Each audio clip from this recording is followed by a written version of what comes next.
Hello friends, मेरे channel में आपका स्वागत है। गाइज, आज के रीडिंग का टॉपिक है कि जो पर्सन 24 घंटे आपके दिमाग और दिलों पे राज करता है, आपकी याद से निकलता ही नहीं है, वो आपके बारे में क्या सोचता है, उनके भी याद में आप रहते हो, वो भी आपको याद करते हैं क्या, वो इस रीडिंग से देखते हैं कि आपके बारे में वो क्या सोचते रहते हैं।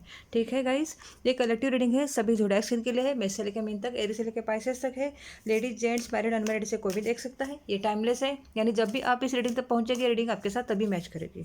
ओके गाइज, चाहे आप कितने भी दिन, महीने, साल के बाद इस रीडिंग तक पहुंचेंगे, आपके साथ तभी मैच ज़रूर करेगी, क्योंकि ये टाइमलेस है। ओके, अभी आपको भगवान को याद करना है, उनको प्रे करना है, प्रार्थना करनी है कि आपको इस रीडिंग से कुछ क्लैरिटी मिले आपके रिश्ते के बारे में। ओके, और अपने पर्सन के ऊपर पूरी तरह से फोकस रखना है, जिनके बारे में आप ये रीडिंग देखने के लिए आए हो, ताकि आपको उनके ही बारे में रीडिंग मिले। किसी और पर्सन, फैमिली मेम्बर, फ्रेंड, जो भी कोई हो, उनके बारे में नहीं सोचना है, ना पॉजिटिव नेगेटिव, नहीं, कुछ भी नहीं सोचना है। न्यूट्रल रहना है पूरी तरह से। The moon,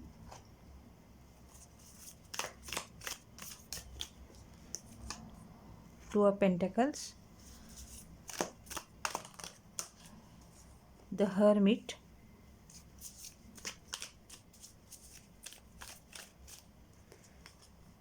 magician, queen of wands, five of swords,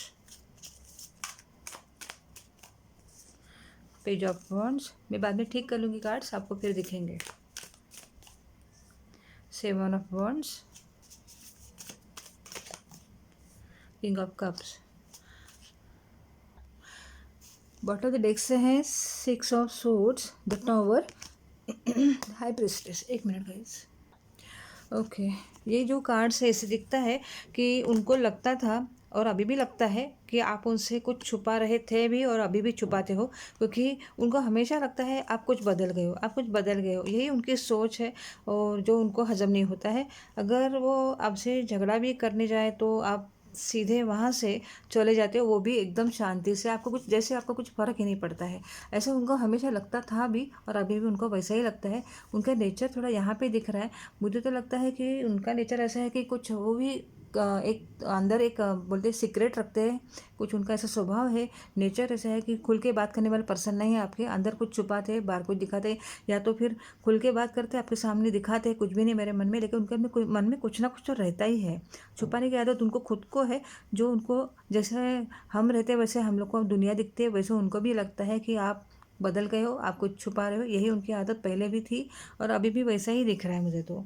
देखते हैं आगे की रीडिंग। अभी मैं थोड़े कार्ड्स थोड़े ये साइड में करके थोड़ा कैमरा भी नीचे कर लूँगी, ताकि आपको सभी कार्ड दिखे। ओके ओके, अभी तो आपको सभी कार्ड ज़रूर दिख रहे होंगे, मैंने कैमरे भी नीचे कर लिया है। राशियों की बात करें तो इसमें सभी राशियां हैं, लेकिन उसमें से एरीज, लियो, सैजिटेरियस, स्पाइसेस, वर्गो ये प्रोमिनेंट है। यानी कि मेष, सिंह, धनु राशि, कन्या राशि और मीन राशि ये प्रोमिनेंट है। आपके और आपके पर्सन के किसी की तो राशि हो सकती है, और इन लोगों की राशियों को से ज़्यादा मैच करेगी रीडिंग, बाकी को भी करेगी, लेकिन ज़्यादा परसेंट कम ज़्यादा रहेगा। किसी किसी के लिए कम परसेंट, किसी के लिए ज़्यादा, किसी के लिए पूरी तरह से मैच करेगा। ओके, अच्छा, अभी देखिए रीडिंग में बता, जैसे मैंने बताया वो कार्ड से भी, इसमें से भी दिख रहा है कि उनको लगता था और अभी भी उनको वही लगता है कि आप उनसे कुछ छुपा रहे हो। ये उनकी आदत ही है, लगता है कि कुछ छुपाने, क्या वो खुद ही खुद छुपाते थे।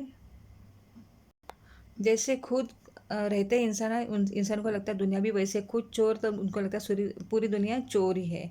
उनको लगता था उसी टाइम पे कि आप अंदर से कुछ हो और बाहर से कुछ और हो। तब तो उनको ऐसा ही लगता था कि बस दुनिया ऐसी है, मेरे खिलाफ ही है। फिर उनको पूरी दुनिया के ऊपर से पूरी तरह से भरोसा ही उड़ गया था। और एक अपहीवल आता है, जो सेंस अपने जो इमोशन जो रहते हैं वो एक जैसे रहते नहीं, इसलिए उनको ये डायलेमा हो रहा कि कभी अच्छा कभी बुरा। ज़्यादा करके वो बुरा ही सोचते थे आपके बारे में। बुरा मतलब ऐसा नहीं कि आपका बुरा हो जाए, यही सोचते थे कि आप कुछ बदल गए हो, अपना ही सोचते हो और कुछ दिखाते हो कुछ और हो, ऐसा आप हो, एक धोखेबाज पर्सन आप, ऐसा वो सोचते थे आपके लिए। उनको तो दुनिया के ऊपर से ट्रस्ट उड़ ही गया था। अकेले रहना, अकेले जीना, अपनी दुनिया में रहना, ये कार्ड से दिखता है। और वो यही चाहते हैं कि अभी उनको कुछ क्लियरिटी मिल जाए कुछ, क्योंकि इंसान को शांति तो बिल्कुल नहीं है, अपनी सोच में रहता है, अपनी दुनिया में रहता है और खुद की सोच में वही सही है करने वाला इंसान है। इसलिए उनको थोड़ा अभी ज़्यादा परेशानी हो रही है और उनको ये लगता है, ऐसे देखा जाए तो आप बहुत ही अट्रैक्टिव हो और ऐसे देखा जाए तो दुनिया के सामने डरने वाले में से नहीं, हिम्मत वाले हो। तो उनको लगता है कि आपको तो कितने सारे लोग पसंद करते होंगे, ऐसी भी उनकी सोच है।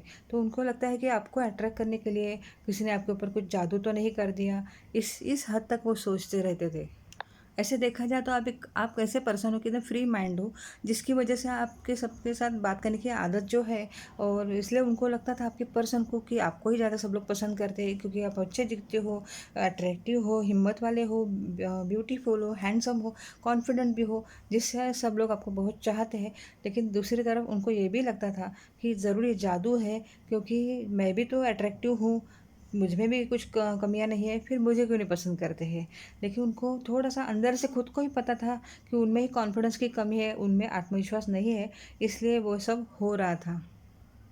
इसलिए उनको लगता था कि दुनिया मुझे इग्नोर करती है, मुझे टालती है, और आप भी उनको टालते हो, आप उनको कम समझते हो, दुनिया भी उनको कम समझती है, फिर आप उनसे दूर हो रहे हो, उनको कुछ उनसे अलग जाके कहीं और कुछ आपका रिश्ता बन रहा है। ऐसे कुछ अलग अलग थिंकिंग उनकी चलती थी, बहुत ही गलत सोच रखते थे आपके लिए। इस कार्ड का जैसा है, अगर वो किससे बात करते थे कि आप ऐसे हो करके, तो सामने वाले समझाते थे कि ऐसा नहीं है, आपके पर्सन ऐसे नहीं है, लेकिन वो किसी किसी नहीं सुनते थे, बस जो मैंने सोचा वही सही है। यही उनकी थिंकिंग थी तब भी, और अभी भी कुछ हद तक वैसे उनकी थिंकिंग है। उनको यही लगता था कि दुनिया मेरा बस फ़ायदा उठाती है, मुझे पागल समझती है, और कुछ बोलते जैसा कि मेरा फ़ायदा उठाते हैं, मेरा मजाक उड़ाते हैं, और कुछ बहाने बना के आपको, इसलिए वो एक कुछ ना कुछ बहाना ढूंढते थे कि आपको गलत साबित करने का, कि कुछ ना कुछ ट्रिक लगाएंगे कि आप कैसे इस बात में कम हो, उस बात में कम हो, यानी कि आपका जो कॉन्फिडेंस का लेवल जो हाई है उसको एकदम नीचे करने की कोशिश करते थे, ताकि आप डिप्रेस हो जाओ, और आप जो एक कॉन्फिडेंट पर्सन हो वैसा ना हो कि आप में कॉम्प्लेक्स आ जाए, क्योंकि तब वो जाके आपके सामने आपके लेवल के हो जाए, क्योंकि आप कॉन्फिडेंस का आपका लेवल बहुत ही हाई था, अभी भी हाई है। तो उनको लगता था आपके लेवल तक आने के लिए उनको पॉसिबल नहीं है, क्योंकि उनमें कॉन्फिडेंस नहीं है, ताकि फिर वो खुद ऊपर नहीं जा रहे, इसलिए वो आपको नीचे करने की कोशिश कर रहे थे। ये उनकी बात जो है ना, जो उनको ये जो कमियां थी उसके बारे में वो सोच रहे, उनको खुद को सब पता है, उनके अंदर का चोर है, उनको चुप नहीं रहने दे रहा है। वो अभी सोच रहे कि जो मेरी जो सोच थी वही गलत थी, लेकिन दूसरी तरफ ये भी सोचते हैं, इनकी थिंकिंग अलग अलग हो रही है, कि ऐसा सोचते कि नहीं नहीं, आप में ही कुछ गड़बड़ है, आप ही कुछ छुपाने वाले पर्सन हो, और थे भी। लेकिन प्यार तो वो तब भी आपसे बहुत करते थे और अभी भी करते हैं, इस कार्ड से यही दिखता है। बस बाकी कार्ड से यही दिखता है कि वो शक करते थे, या तो फिर खुद में जो कमियां थी उसको ढकने के लिए आपको ये करते थे कि आपको डिप्रेस दिखाते थे, आपको एक अपनी कमियां ढूंढने की कोशिश करते थे। लेकिन अब खुद की कमियां उनको समझ में आ रही है, वो क्या गलत थे, क्या उनकी गलतियां थी, और जो खुद में जो कमी थी वो सोच रहे इसके बारे में। इसलिए उनकी जो थिंकिंग है, इससे पता चलता है वो आपको बहुत चाहते हैं, और अगर मौका मिले तो आपसे बात करने की कोशिश भी करेंगे, कम्युनिकेशन करने की कोशिश करेंगे, आपको मैनिफेस्ट कर रहे हैं, आपको पाना चाहते हैं। ऐसे देखा जाए तो रीडिंग सबके साथ मैच करना मुश्किल है, अलग अलग सेपरेशन के मोड होते हैं, अलग रहते हैं। मोरल सॉरी, एंजल से मैं देखती हूँ एंजल क्या बताएंगे हमें इस रिश्ते के बारे में। ठीक है, आपको क्या करना है, अगर आपके पर्सन आएंगे, समझो अभी जिन्होंने आपके ऊपर ऐसे जो शक किया या आपको कम दिखाने की कोशिश की, फिर अगर वो आपके पास आए तो आपको क्या करना है। ठीक है, आप भी, आपके कुछ सवाल होंगे तो पूछिए एंजल से, एंजल आपको कुछ जवाब देंगे इसके लिए। फॉरगिवनेस, आपको अपने पर्सन को माफ़ करना है, क्योंकि उनका जो नेचर है ना, वो उनके हाथ में से, उनके हाथ में नहीं है वो। उनको खुद में जो कमियां है, कॉम्प्लेक्स है, या तो बोलते हैं उसको खुद को कम समझने की उनकी जो आदत है, जिसकी वजह से वो आपके ऊपर ऐसा शक भी करते हैं और आपको कम दिखाने की कोशिश करते हैं, लेकिन आपसे बहुत प्यार करते हैं, इसलिए आपको माफ़ करना चाहिए, ऐसे एंजल को भी लगता है। इट्स अप टू यू, ये रिश्ता बचाने के लिए आपको माफ़ भी करना है, और आपके ऊपर डिपेंड करता है ये रिश्ते को बचाने के लिए आप क्या कर सकते हो, और पॉजिटिव वे में क्या सोच सकते हो, और आपको वैसा करना चाहिए। अ ईयर फ्रॉम नाउ, अभी से 1 साल के बाद तक आपके पर्सन आपके पास आएंगे, मे भी उससे पहले आएंगे, लेकिन आपका रिश्ता 1 साल के अंदर अंदर तक ठीक हो जाएगा, ऐसे एंजल का कहना है। मैं एक बार मोनोलॉजी डेक से भी देख लेती हूँ, दोनों डेक से अगर गाइडेंस लूँगी ना तो ज़्यादा क्लियरिटी आ जाएगी। अभी आपके कुछ सवाल होंगे तो पूछिए एंजल से। इस रिश्ते के बारे में आपको क्या करना है, या तो फिर फ्यूचर के बारे में आपको क्या सोचना है। Look at the bigger picture, यानी कि आपको ऐसे बोला गया है कि ज़्यादा सोचो मत, जो है उसमें अच्छा ही होगा, ऐसे ही सोचो, पॉजिटिव वे में ही सोचो, सब अच्छा हो जाएगा। जो अभी है उससे भी कहीं ज़्यादा अपनी सोच बड़ी रखो। एक कहने का मतलब ये है, सोच बड़ी यानी कि पॉजिटिव वे में रखो। ओके, ताकि पॉजिटिव वे में रहेंगे तो आपका रिश्ता पॉजिटिव हो जाएगा और सक्सेसफुल भी हो जाएगा। It's time to take action, आपको एक्शन लेने के लिए बोला है।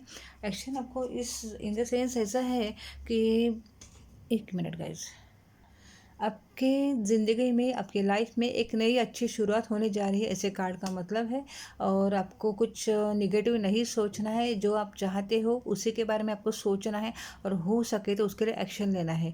देखिए एंजल ने तो बताया कि 1 साल लगेगा इसमें, तो ऐसा नहीं कि आपको 1 साल तक रुकना है, आपको अपनी तरफ से कोशिश करना है कि अपने पर्सन का ट्रस्ट आपको जीतना है, ताकि उनके मन में जो कॉम्प्लेक्स है उसको निकालिए, उनको आप ही बचा सकते हो। क्योंकि ऐसे कॉम्प्लेक्स रह रहे के वो इंसान डिप्रेशन में जाता रहेगा, क्योंकि कार्ड उसका भी है। तो आप उनसे प्यार करते हो तो आपको उनको सपोर्ट करना चाहिए, उनको हेल्प करनी चाहिए, उनको प्यार देना चाहिए, ऐसे एंजल का कहना है। ओके गाइज, तो ये थी रीडिंग। आपको रीडिंग अगर कुछ अच्छी लगी हो तो मुझे कमेंट में ज़रूर बताना, और लाइक भी करना, चैनल को सब्सक्राइब करना, और अगर किया है तो थैंक यू वेरी मच। और आपकी ऋषि के लिए all the best guys, bye, take care.